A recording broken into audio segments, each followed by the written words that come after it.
ज्यादा पूजा पाठ करने वाले लोग अक्सर यह सोचते हैं कि उनकी सभी समस्याएं और दुख केवल पूजा करने से हल हो जाएंगे। यह एक गलत फहमी है।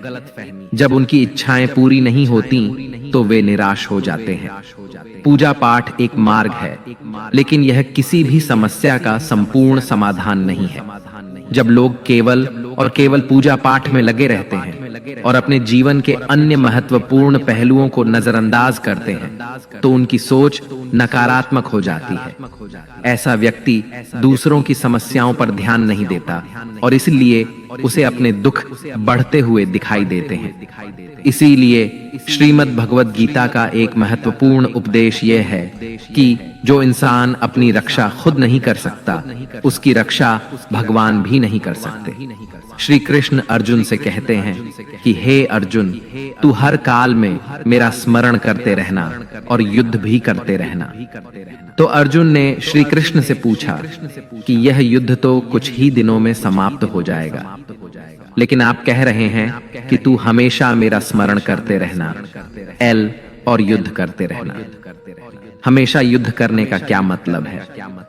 तो श्री कृष्ण ने अर्जुन से कहा कि यह जीवन ही रणभूमि है। इस जीवन में सुख दुख आते ही रहेंगे और तुझे उनका डट कर मुकाबला करना है। श्री कृष्ण ने यह कभी नहीं कहा कि तू चुप करके बैठ जाना और मैं तेरी लड़ाई करूंगा।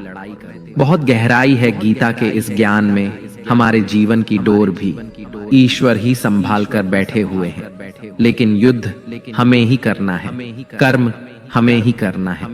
ईश्वर को याद करना है कि हे ईश्वर, मुझे शक्ति देना, मुझे समझ देना, मुझे बुद्धि देना, ताकि मैं अपनी जिंदगी की सारी लड़ाइयां जीत सकूं, मैं जिंदगी में सही मार्ग पर चल सकूं।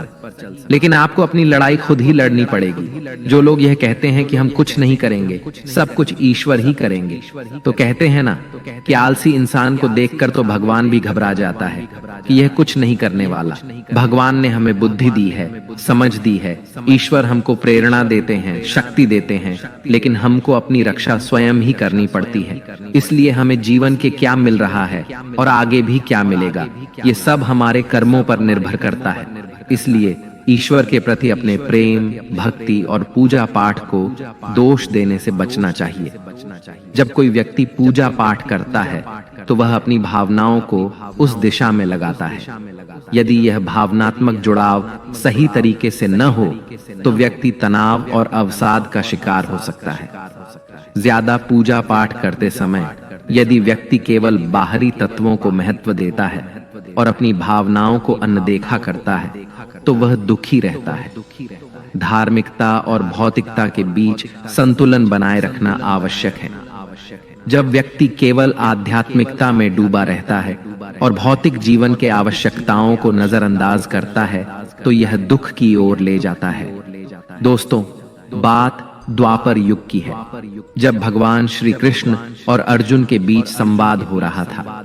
तब अर्जुन ने भगवान श्री कृष्ण से पूछा, माधव, जो लोग ज्यादा पूजा पाठ करते हैं वे ज्यादातर दुखी और परेशान रहते हैं। इसके पीछे क्या कारण है? जबकि जो लोग भगवान का नाम भी नहीं लेते, भगवान का स्मरण बिल्कुल नहीं करते और हमेशा गलत कार्यों में लिप्त रहते हैं, उन लोगों को मैं सुखी देखता हूँ। इसके पीछे का रहस्य मुझे समझाने की कृपा करें। तब भगवान श्री कृष्ण ने एक छोटी सी कहानी के माध्यम से अर्जुन को इसका उत्तर दिया। आइए जानते हैं उस छोटी सी कहानी के बारे में। एक गुरु के दो शिष्य थे। दोनों ही पढ़े लिखे विद्वान थे। दोनों में फर्क सिर्फ इतना था कि एक भगवान को मानने वाला था और दूसरा नास्तिक था। एक ऐसा था जहां भगवान की कथा होती थी, जहां सत्संग होता था, जहां भजन होता था। वह दौड़कर चला जाता और भगवान की पूजा पाठ करने लगता। दूसरा शिष्य इन सब चीजों से दूर था। वह शराब पीता था, मदिरापान करता था और वेश्याओं के साथ रमण भी करता था। सारी बुरी आदतें दूसरे शिष्य में थीं। एक दिन ऐसा हुआ कि एक शिष्य शराब पीकर बहकते हुए रास्ते में पैदल चलते हुए अपने घर को जा रहा था। अचानक उसे रास्ते में पैसों से भरा एक बैग मिल जाता है। उसकी खुशी का ठिकाना नहीं रहता। वह जोर जोर से चिल्लाते हुए सबको बताता है मुझे आज पैसों से भरी बैग की थैली मिल गई, मेरा जीवन सफल हो गया, इन पैसों से अपनी जीवन की आवश्यकताओं की पूर्ति करूंगा। वहीं दूसरा मित्र मंदिर से भजन करते हुए अपने घर को जा रहा था। अचानक उसकी पैर में एक बड़ा कांटा चुभ जाता है, रक्त निकलने लगता है। ठीक उसी समय दूसरा शिष्य भी वहीं पहुंचता है और हंसते हुए उसे बोलने लगता है, क्यों, तुम ही हो ना जो सबसे ज्यादा पूजा पाठ करते हो, भगवान का भजन करते हो? क्या दिया तुम्हारे भगवान ने तुम्हें? मुझे देखो, मैं कभी मंदिर नहीं गया और न ही मैंने कोई अच्छा काम किया। मेरे घर में भगवान का मंदिर भी नहीं है। मैंने कभी अपने घर में सत्यनारायण की कथा नहीं कराई, भगवान के सामने कभी माथा नहीं टेका। फिर भी मैं कितना संपन्न हूँ, अमीर हूँ, मेरे पास पैसों की कोई कमी नहीं है। सबसे ज्यादा सुखी जीवन मैं ही जी रहा हूँ। अच्छे शिष्य को उसकी बात चुभने लगी। उसने मन ही मन विचार किया, हाँ, यह तो सच बोल रहा है। मैं कितनी पूजा करता हूँ और वह कुछ नहीं करता, फिर भी कितना सुखी है। इतना सोचते हुए वह अपने गुरु के पास चला जाता है और यही प्रश्न गुरु से करता है। गुरु जी मुस्कुराते हुए कहते हैं, भगवान जो करते हैं अच्छे के लिए ही करते हैं। जिसकी जैसी योग्यता होती है उसको उसी के अनुसार फल देते हैं। अब तुम्हारे प्रश्नों का उत्तर देता हूं। तुम जानते हो भगवान ने तुम्हारे पैर में ही क्यों कांटा चुभाया और उसे पैसों से भरी हुई बैग क्यों मिली? सुनो, तुमने पिछले जन्म में बहुत पाप किया था, इसलिए तुम्हारी आज मौत होने वाली थी, लेकिन तुम बच गए क्योंकि तुमने इस जन्म में बहुत से सत्कर्म किए, भक्ति की, भगवान का पूजा पाठ किया। यही एक कारण है कि आज तुम्हारी मृत्यु टल गई और उसके स्थान पर सिर्फ एक कांटा चुभ कर रह गया। अब तुम्हारे मित्र की बात करते हैं। पूर्व जन्म में वह एक संत महापुरुष था, इसलिए उसकी आज किस्मत बदलने वाली थी। आज वह एक राजा समान करोड़ों की संपत्ति का मालिक बनने वाला था। आज के दिन उसे बहुत बड़ा खजाना मिलने वाला था, परंतु इस जन्म में उसने एक भी अच्छा काम नहीं किया, ना ईश्वर की भक्ति की, ना पूजा पाठ किया। उल्टा उसने बुरे कर्म किए, इसलिए उसे थोड़ा सा ही धन मिला, जिसे पाकर वह आज खुश तो हो रहा है, मगर जल्दी ही वह भी उसके बुरे कर्मों में ही खर्च हो जाएगा। भगवान ने तुम्हारी भक्ति से प्रसन्न होकर तुम्हारे मृत्यु जैसे बड़े कष्ट को सिर्फ एक कांटे के कष्ट में बदल दिया, और वहीं दूसरी ओर तुम्हारे मित्र के बुरे कर्मों से रुष्ट होकर भगवान ने उसके बहुत बड़े खजाने को छोटे से धन में परिवर्तित कर दिया। इसलिए भगवान को दोष देना छोड़ दो, अपने वर्तमान के समय का सदुपयोग करो, भविष्य अपने आप सुधर जाएगा। इस प्रकार उसकी आंखें खुल गईं और वह फिर से अपने पूजा पाठ में लग गया। जब हम प्रार्थना करते हैं तो ईश्वर हमारे कहने से ज्यादा सुनता है। जितना हम पूछते हैं उससे ज्यादा जवाब देता है, और जितना हम कल्पना करते हैं उससे ज्यादा अपने समय पर और अपने तरीके से देता है। समय का चक्र बहुत तेज चलता है, इसीलिए ना तो बल का अहंकार करें और ना ही अपने धन का। जीवन में वाणी को संयम में रखना अनिवार्य है, क्योंकि वाणी से दिए हुए घाव कभी भरे नहीं जा सकते। जीवन में कभी मौका मिले तो किसी के लिए सारथी बनना चाहिए, स्वार्थी नहीं। जैसे पानी को अगर दूध में मिलाया जाए तो वह दूध की तरह हो जाता है, यदि वही पानी अगर कीचड़ में मिलाया जाए तो कीचड़ बन जाएगा। हमेशा वह काम करें जो सही है, वो ना करें जो आसान है। करीबी और गरीबी का सिखाया हुआ सबक इंसान को अंदर से बदलने पर मजबूर कर देता है। जिस तरीके से आप बात करते हैं उस तरीके से सुनना भी पसंद करें। ईश्वर को अपना सबसे करीबी दोस्त बना लो, क्योंकि परमात्मा ही ऐसा है जो तब साथ देता है जब सारी दुनिया हमारा साथ छोड़ देती है। ऐसे लोगों से दोस्ती बनाए रखिए जो आपको बेहतर बनाने के लिए प्रेरित करते हैं, जो आपको अपनी जिम्मेदारी माने और आपका ख्याल रखें, जो आपको अपना समझें और अपने घर जैसा महसूस कराएं, जो आपकी सहायता करें और आपको समझें। अमीरी गरीबी से इसका कोई लेना देना नहीं है। रोने वाले महलों में भी रोते हैं, और अगर किस्मत में खुशी हो तो झोपड़ी में भी हंसी गूंजती है। विश्वास में शक्ति है जिससे उजड़ी हुई दुनिया में प्रकाश लाया जा सकता है।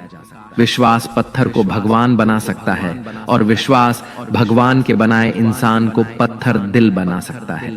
किसी की यादों में घुट घुट कर मरने से अच्छा है कि आप अपनी ताकत को अपने लक्ष्य पर लगाएं और इतने सफल बन जाएं कि एक दिन आपको छोड़ने वाला पछताने लगे। कामयाब व्यक्ति की चमक लोगों को दिखाई देती है। उसने कितने अंधेरे देखे हैं यह कोई नहीं जानता। यदि सपने साकार नहीं हो रहे तो रास्ते बदल लो, सिद्धांत नहीं। श्रीमद् भगवद गीता के 18वें अध्याय के अंतिम श्लोक में कहा गया है कि यत्र योगेश्वर कृष्ण यत्र पार्थो धनुर्धरः तत्र श्रीर्विजयो भूतिर्ध्रुवा नीतिर्मतिर्मम। अर्थात जहां योग के स्वामी कृष्ण और श्रेष्ठ धनुर्धर अर्जुन हैं, वहां निश्चित रूप से अनंत ऐश्वर्य, विजय, समृद्धि और नीति है, ऐसा मेरा निश्चित मत है। इस श्लोक में श्रीमद् भगवद गीता का एक महत्वपूर्ण उपदेश है कि जिसके साथ सत्य और ईश्वर की शक्ति है, चाहे सारी दुनिया उसके खिलाफ ही क्यों ना हो जाए, लेकिन अंत में जीत उसी की होती है। आपको बस उस परमेश्वर पर पूर्ण श्रद्धा और विश्वास रखना चाहिए। धृतराष्ट्र बार बार संजय से पूछता था कि बताओ युद्ध में कौन जीत रहा है, कौन हार रहा है, क्योंकि उसे विश्वास था कि भीष्म पितामह मेरे पक्ष में है, गुरु द्रोणाचार्य मेरे पक्ष में है, और यहाँ तक कि कर्ण भी मेरे पक्ष में है, तो भला हमें कौन हरा सकता है। लेकिन श्रीमद् भगवद गीता के इस अंतिम श्लोक में संजय धृतराष्ट्र को सूचित करते हैं कि इस युद्ध का एक निर्णय यह हो सकता है कि विजय हमेशा उसी पक्ष की होगी जहां भगवान और उनके अनुयायी हैं, और इसीलिए अच्छाई, प्रभुता और समृद्धि भी वहीं होगी। असत्य के पास चाहे कितनी भी शक्ति क्यों ना हो, लेकिन सत्य और ईश्वर जिसके लिए खड़े हो जाए, उसे दुनिया में कोई भी नहीं हरा सकता। हमें अपने ईश्वर और उनकी भक्ति पर पूर्ण विश्वास होना चाहिए, क्योंकि जहां विश्वास है वही ईश्वर है। इसे एक कहानी के माध्यम से समझते हैं। एक बार की बात है, आशिकेश में गंगा के किनारे एक संत रहा करते थे। वह संत बहुत ही दयालु स्वभाव का था और नित्य भगवान की पूजा अर्चना करता था। उस संत के बहुत सारे शिष्य थे जो कि उसके सानिध्य में शिक्षा ग्रहण कर रहे थे। वह संत जन्म से अंधा था, लेकिन उसका एक नियम था कि वह प्रतिदिन दिन ढल जाने के बाद गगनचुंबी पहाड़ों में सैर के लिए जाया करता था। जब भी वह भ्रमण के लिए जाता तो हरि का कीर्तन करते हुए जाता, और इसी प्रकार वहां से रोज लौट आता। अपने गुरु को प्रतिदिन ऐसा करता देख उसके शिष्य असमंजस्य में पड़ दिए जाते थे कि वे अंधे होने के बावजूद भी ऐसा कैसे कर लेते हैं। एक दिन अपनी जिज्ञासा के चलते एक शिष्य ने उनसे पूछा, बाबा, आप हर रोज इतने ऊंचे ऊंचे पहाड़ों पर सैर के लिए जाते हैं, वहां तो बहुत गहरी खाइयां होती हैं और आप तो देख भी नहीं सकते। क्या आपको कभी डर नहीं लगता?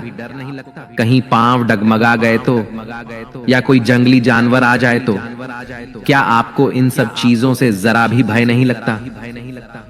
वह संत पहले थोड़ा मुस्कुराए और फिर वहां से चले गए।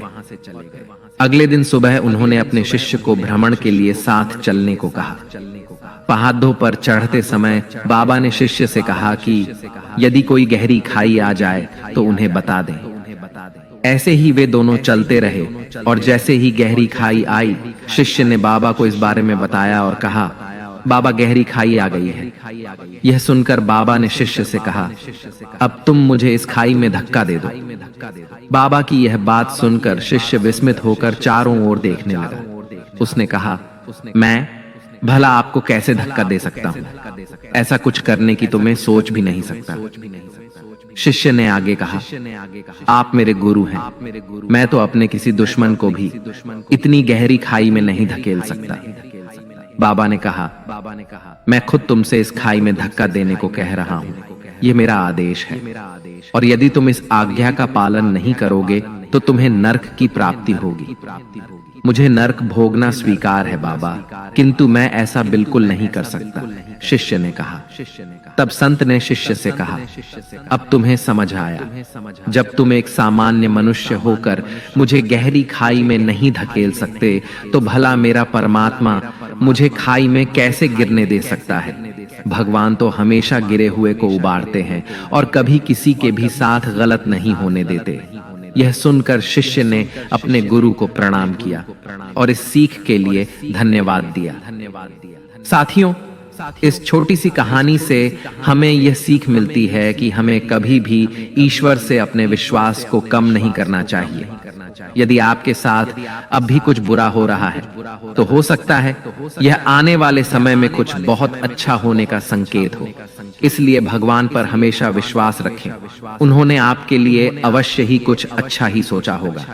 आपके पूजा पाठ करने से आपके पुण्यों में ही वृद्धि होती है। इसलिए यह सोचना कि पूजा पाठ करने से हमें दुख मिलता है, यह सर्वदा गलत है। इसीलिए ईश्वर के प्रति कभी भी अपने विश्वास को टूटने ना दें। मनुष्य सुबह से शाम तक काम करके उतना नहीं थकता जितना चिंता और क्रोध के एक पल में थक जाता है। यह मत सोचिए कि 1 महीने या 1 साल में क्या हो सकता है, बल्कि यह सोचिए कि 24 घंटे में क्या संभव है। किसी का असली चेहरा तभी प्रकट होता है जब आप उसके लाभ के लिए महत्वपूर्ण नहीं होते। 1 मिनट में जिंदगी नहीं बदलती, लेकिन 1 मिनट सोच समझकर लिया गया फैसला जीवन को अवश्य बदल सकता है ना। हमेशा दूसरों से ज्यादा स्वयं से उम्मीद रखो, क्योंकि दूसरों से उम्मीदें दुख देती हैं, जबकि खुद से उम्मीदें प्रेरित करती हैं। शब्दों में इतनी ताकत होती है कि वे किसी की जिंदगी बना भी सकते हैं और बिगाड़ भी सकते हैं। रिश्ते जोड़ भी सकते हैं और तोड़ भी सकते हैं।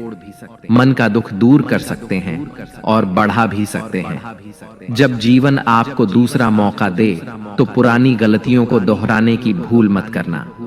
वक्त और किस्मत पर कभी घमंड मत करना, क्योंकि सुबह उनकी भी होती है जिनके दिन खराब होते हैं।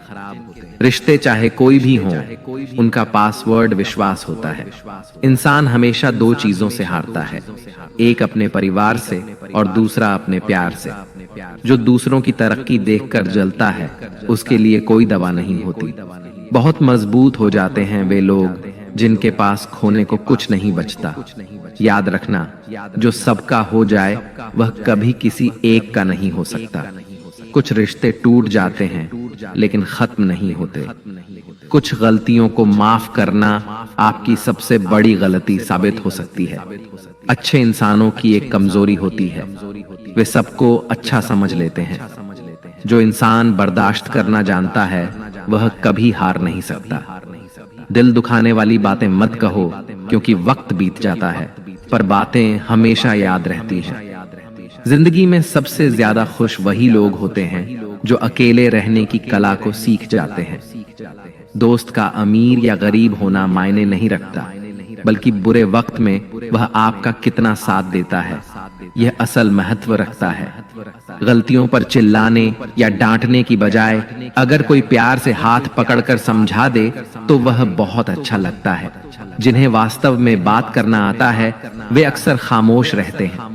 मदद करने के लिए धनी होना जरूरी नहीं है, बल्कि मदद करने का इरादा होना चाहिए। लोग भी कमाल करते हैं, उम्मीद इंसान से लगाकर शिकवे भगवान से करते हैं।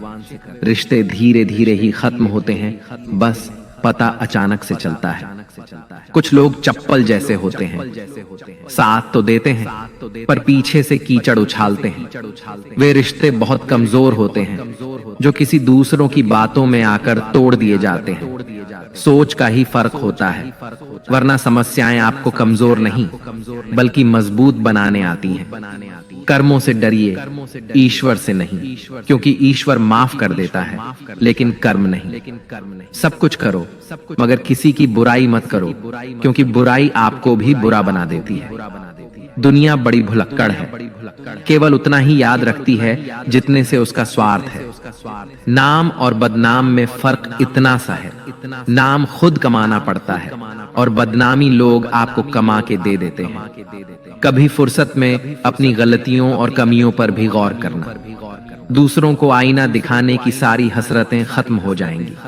एक जैसी नजर आती थीं वह माचिस की तीलियां, मगर कुछ ने दिए जलाए और कुछ ने घर जला डाले। खुद को व्यस्त रखना सीखो, क्योंकि चिंता करने से कुछ नहीं मिलता। जो थोड़ी खुश होती है वह भी दूर हो जाती है। बड़ी अजीब सी है शहरों की रोशनी, उजालों के बावजूद चेहरे पहचानना मुश्किल है। छोड़ दो किस्मत की लकीरों पर यकीन करना। जब लोग बदल सकते हैं तो किस्मत क्या चीज है। कुछ सहन करना सीखना चाहिए, क्योंकि हम में भी ऐसी बहुत सी कमियां हैं जिन्हें दूसरे सहन करते हैं। खुशियों का कोई रास्ता नहीं, खुश रहना ही एक रास्ता है। किसी भी चीज का पछतावा ना करें। अगर वह अच्छा है तो बेहतरीन है, अगर वह बुरा है तो अनुभव है। पहले खुद पर ध्यान दो, फिर दूसरों को ज्ञान दो। कभी कभी घटिया लोगों का इलाज घटिया तरीकों से ही करना पड़ता है। हमेशा कंफ्यूज रहता हूं, कौन ज्यादा सुखी है, सोने की चैन वाला या चैन से सोने वाला। दिल बड़ा रखिए और लोगों को माफ कर दीजिए, पर समझ इतनी रखिए कि दोबारा उन पर भरोसा कभी मत कीजिए। बुरी आदतें अगर वक्त पर ना बदली जाएं, तो वे आपकी जिंदगी का वक्त बदल देती हैं। जो मजा अपनी पहचान बनाने में है, वह किसी की परछाई बनने में नहीं। मीलों का सफर एक पल में बर्बाद हो गया जब अपनों ने कहा, कहो कैसे आना हुआ। किसी के आने या जाने से जिंदगी नहीं रुकती, बस जीने का अंदाज बदल जाता है। जिंदगी के सफर में बस इतना ही सबक सीखा है, सहारा कोई कोई ही देता है। धक्का देने को हर शख्स तैयार बैठा है। इस जिंदगी में कोई किसी का नहीं होता। हम सोचते हैं कोई तो है जो सिर्फ हमारा है, पर वक्त आने पर वह भी हमारा नहीं होता। इतना आसान नहीं जीवन का किरदार निभा पाना। इंसान को बिखरना पड़ता है रिश्तों को समेटने के लिए। अपनी जिंदगी ऐसे जियो कि अगर कोई आपकी बुराई करे तो लोग उस पर विश्वास ना करें। जिंदगी साइंस की तरह होती है, जितने ज्यादा एक्सपेरिमेंट करोगे रिजल्ट उतने ही बेहतर मिलेंगे। सीमेंट से भी एक सीख मिलती है, जोड़ने के लिए नम्र होना जरूरी है और जुड़े रहने के लिए सख्त होना जरूरी है। प्राण जाने के बाद शरीर शमशान में जलता है, लेकिन संबंधों में से प्रेम चला जाए तो इंसान मन ही मन जलता है। जो लोग वक्त देखकर आपको इज्जत देते हैं वे लोग आपके अपने नहीं होते, क्योंकि वक्त देखकर तो बस मतलब पूरे होते हैं। इतना कमजोर मत बनो कि कोई आपको तोड़ सके, बल्कि इतना मजबूत बनो कि आपको तोड़ने वाला खुद ही टूट जाए। टेंशन, डिप्रेशन और बेचैन इंसान तभी होता है जब वह खुद के लिए कम और दूसरों के लिए ज्यादा सोचता है। इच्छाएं, उम्मीदें और नाखून, इन्हें समय समय पर काटते रहो, अन्यथा यह दुख का कारण बनते हैं। दुआएं मिल जाएं, यही काफी है। दवाएं तो कीमत अदा करने पर मिल ही जाती हैं। कभी कभी मजबूत हाथों से पकड़ी हुई उंगलियां भी छूट जाती हैं, क्योंकि रिश्ते ताकत से नहीं दिल से निभाए जाते हैं। तारीफ चेहरे की नहीं चरित्र की होनी चाहिए, क्योंकि अच्छा चेहरा बनाने में चंद मिनट लगते हैं, लेकिन अच्छा चरित्र बनाने में पूरा जीवन लग जाता है। लिबास कितना भी कीमती हो, घटिया किरदार को छुपा नहीं सकता। खुद को तोड़कर भी रख दोगे, उसके बाद भी दुनिया आपसे खुश नहीं होगी। हवाओं की भी अपनी अजब सी आदतें हैं, कहीं बुझी राख भड़का देती हैं तो कहीं जलते चिराग बुझा देती हैं। अगर चाहते हो कुछ बड़ा करना तो अपनी सोच बुलंद रखना। ये वह जमाना है जहां सच्चा दोस्त थोड़ा सा नाराज हो जाए तो दुश्मनों की लाइन में खड़ा हो जाता है और आपसे बदला लेने का इंतजार करता है। आप चाहे कितने ही इज्जतदार इंसान क्यों न हो, अगर आपने किसी ऐसे इंसान से प्यार कर लिया जो इज्जत करना नहीं जानता, तो वह आपकी सेल्फ रिस्पेक्ट और भावनाओं को कुचल देगा। कुछ लोग जिंदगी होते हैं, कुछ लोग जिंदगी में होते हैं और कुछ लोग होने से ही जिंदगी होती है। अब मैं किसी के बहकावे में नहीं आता। एक शख्स ने मुझे इतना समझदार बना दिया है कि अब दिल 1000 बार चीखे तो उसे चिल्लाने दो, जो तुम्हारा नहीं उसे जाने दो। एक फकीर ने मेरे जिस्म को छूकर कहा, क्या अजीब लाश है जो सांस भी लेती है। बताओ उनका जनाजा कैसे निकलेगा जो अंदर से मर जाते हैं। बहुत लोग हैं उसे खुश रखने के लिए, और एक मैं ही हूं जो उसकी यादों में खुश हूं। जिंदगी के 4 नियम हैं। पैसा कमाओ, परिवार को खुश रखो, अपनी जिंदगी में मजे करो और अपने काम से काम रखो। जिंदगी जिन्हें खुशियां नहीं देती, उन्हें तजुर्बा बहुत देती है। किसी की याद में जीना आसान नहीं है। अंदर ही अंदर खत्म होना बहुत दर्दनाक होता है। मौत की बाहों में ही सुकून है, क्योंकि जिंदगी तो एक झूठे सौदे का नाम है। जितना हो सके खामोश रहना ही अच्छा है, क्योंकि सबसे ज्यादा गुनाह इंसान से उसकी जुबान ही करवाती है। दर्द कम नहीं होता, बस सहने की आदत हो जाती है। कोई लाख खूबसूरत ही क्यों ना हो, अगर वह ईमानदार और वफादार नहीं है तो ऐसा कुछ भी नहीं है। हर स्थिति में मुस्कुराने की आदत हमारी है। जितना गहरा जख्म हो, उतनी ही मुस्कुराने की आदत हमारी है। सांप के दांत में, बिच्छू के डंक में और इंसान के मन में कितना जहर भरा है, कोई नहीं बता सकता। इस जमाने में पहले तुम्हें धोखा दिया जाएगा और फिर तुम्हें अपनी मजबूरियों की गिनती कराई जाएगी। प्यार उससे ज्यादा नहीं होता जिसके साथ रहना है, बल्कि प्यार तो उससे ज्यादा होता है जिसके बिना रहना ही नहीं होता। काश बनाने वाले ने थोड़ी और होशियारी दिखाई होती, इंसान थोड़े कम और इंसानियत थोड़ी ज्यादा बनाई होती। रंग छोड़ते कपड़े और रंग बदलते लोग, चाहे कितने भी ब्रांडेड हों, दिल से उतर ही जाते हैं। अक्सर लोग बिछड़ने की वजह पूछते हैं और मैं अपनी कमी बताकर तुम्हारी इज्जत बचा लेता हूँ। जब समस्या अपनों से हो तो समाधान खोजना चाहिए। न्याय में एक व्यक्ति खुश होता है और दूसरा नाराज, जबकि समाधान में दोनों खुश होते हैं। मित्रों, ज्यादा पूजा पाठ करना एक सकारात्मक क्रिया हो सकती है, लेकिन इसे सही दृष्टिकोण के साथ करना आवश्यक है।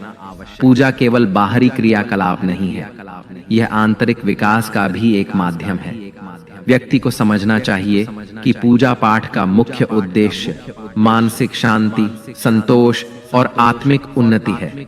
सच्ची आध्यात्मिकता का मतलब है अपने जीवन में संतुलन बनाना, आत्मनिर्भरता विकसित करना और अपनी भावनाओं और इच्छाओं का सही तरीके से प्रबंधन करना। यदि व्यक्ति पूजा पाठ को अपने जीवन का केवल एक हिस्सा मानता है और अन्य आवश्यकताओं की अनदेखी नहीं करता, तो वह वास्तविक खुशी और संतोष प्राप्त कर सकता है। इसलिए ध्यान रखने की आवश्यकता है कि पूजा पाठ एक साधन है, लक्ष्य नहीं। अपने जीवन में संतुलन बनाए रखें और सच्ची खुशी और संतोष के लिए प्रयासरत रहें। जीवन में विश्वास ही सबसे बड़ा उपक्रम है, इसीलिए ईश्वर के प्रति अपना विश्वास हमेशा बनाए रखें। मित्रों, आशा है आज के इस वीडियो से आपको कई प्रश्नों के उत्तर जरूर मिले होंगे और आपको हमारा यह प्रयास अवश्य पसंद आया होगा। आपसे अनुरोध है कि आप इस वीडियो को लाइक करें और अपने अधिक से अधिक परिजनों के साथ इसे शेयर करें। अगर आप हमारे चैनल पर नए हैं तो चैनल को सब्सक्राइब करके घंटी को ऑल पर सेट कर लें।